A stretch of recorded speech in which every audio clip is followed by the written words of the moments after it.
नमस्कार, जय हिंद, जय भारत दोस्तों। आप सभी दोस्तों का आपके अपने परिवार study point with YouTube channel पर स्वागत करते हैं, इस आशा और उम्मीद के साथ कि आप सभी लोग स्वस्थ होंगे और बहुत ही अच्छी तरह से पढ़ाई कर रहे होंगे। तो जैसा कि हम बात करते हैं, ये रेलवे के क्वेश्चन आंसर सीरीज की क्लास है, जो प्रीवियस ईयर रेलवे की परीक्षाओं में पूछे गए प्रश्न पत्र हैं उनका विश्लेषण सहित हल है। सबसे पहले हम इस परिप्रेक्ष्य में बात करते हैं। कल जैसे हमने बात की थी सेल्यूकस निकेटर, ये सिकंदर का प्रमुख सेनापति था। सिकंदर की मृत्यु के पश्चात यह सीरिया जिसको यूनान का शासक बना। सिकंदर द्वारा विजित प्रदेशों को उसने पुनः अधिकार में लेने के उद्देश्य से 350-305 ईसा पूर्व पर भारत पर आक्रमण किया, परंतु चंद्रगुप्त मौर्य ने उसे पराजित कर संधि कर ली, जिसके फलस्वरूप चंद्रगुप्त को सेल्यूकस से 4 प्रांत आर्कोसिया, कांधार, पेलोपॉनेसडाई, काबुल, एरिया, हेरात और जट्रोसिया मकरान तट मिले। सेल्यूकस को चंद्रगुप्त ने 500 हाथी दिए। इस संधि के फलस्वरूप सेल्यूकस निकेटर ने मेगास्थनीज नामक राजदूत को चंद्रगुप्त मौर्य के दरबार में भेजा, जिसे इंडिका नामक पुस्तक लिखी। मौर्य शासक अशोक द्वारा निर्मित सारनाथ सिंह चतुर्भुज से बना था। ये बलुआ पत्थर थे। अशोक द्वारा निर्मित सारनाथ सिंह चतुर्भुज धर्म चक्र परिवर्तन की घटना का स्मारक है, जिसकी स्थापना धर्म संघ की अक्षुण्णता बनाए रखने के लिए हुई थी। यह चुनार के बलुआ पत्थर के लगभग 45 फुट लंबे प्रस्तर खंड का बना हो, धरती में गड़े हुए आधार को छोड़कर इसे दंड गोलाकार है, जो ऊपर की ओर क्रमशः पतला है। 326 ईसा पूर्व में भारत पर आक्रमण करने के लिए सिकंदर ने सबसे पहले किस नदी को पार किया था? ये सिंधु नदी को पार किया था सिकंदर ने।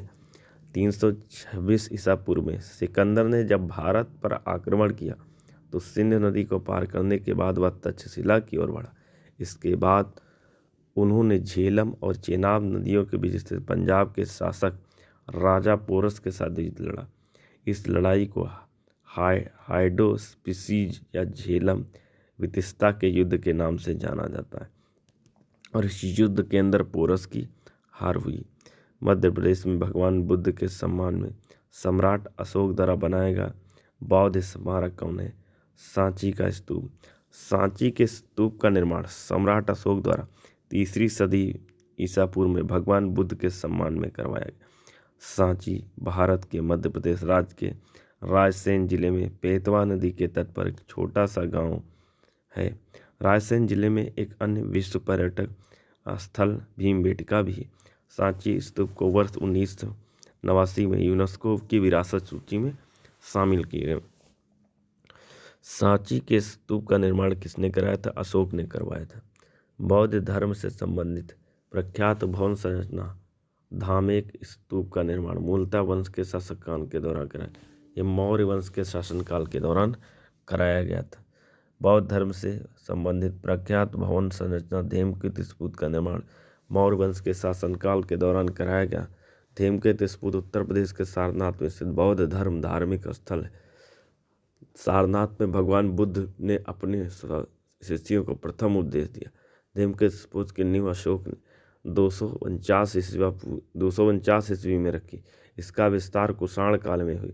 इस स्तूप निर्माण रूप से गुप्त काल में तैयार हुआ। बौद्ध संरचना धेमकृत स्तूप पर बात करते तो सारनाथ में। तृतीय बौद्ध परिषद का आयोजन किसके द्वारा किया गया?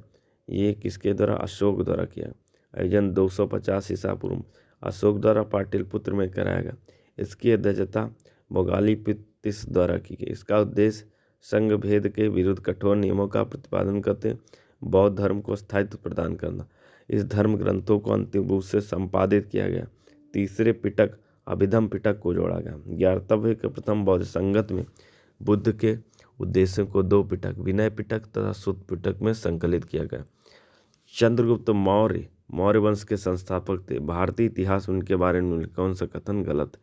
सबसे पहली चीज, बैरम खां सबसे अच्छा सहयोगी, संरक्षक और मार्गदर्शक बन गया। मौर्य राजवंश का संस्थापक चंद्रगुप्त मौर्य था। चंद्रगुप्त मौर्य का प्रथम अखिल भारतीय साम्राज्य की स्थापना का श्रेय दिया जाता है। यूनानी राजदूत मेगास्थनीज, इसने इंडिका नामक पुस्तक लिखी, वह चंद्रगुप्त मौर्य के दरबार में आया था। चंद्रगुप्त मौर्य जैन धर्म धर्मावलंबी था तथा उसने जैन क्रिया संलेखना विधि द्वारा कर्नाटक के श्रवणबेलगोला में अपने प्राण त्यागे, जबकि बैरम खां अकबर का संरक्षक था। तो ये महत्वपूर्ण रेलवे के प्रीवियस ईयर प्रश्न पत्र थे, जो कहीं ना कहीं आपकी परीक्षा में विशेषकर बहुत ही सहायक होंगे। इसी प्रकार से आप अपना सहयोग और प्यार इस परिवार के ऊपर बनाए रखें। जय हिंद, जय भारत दोस्तों।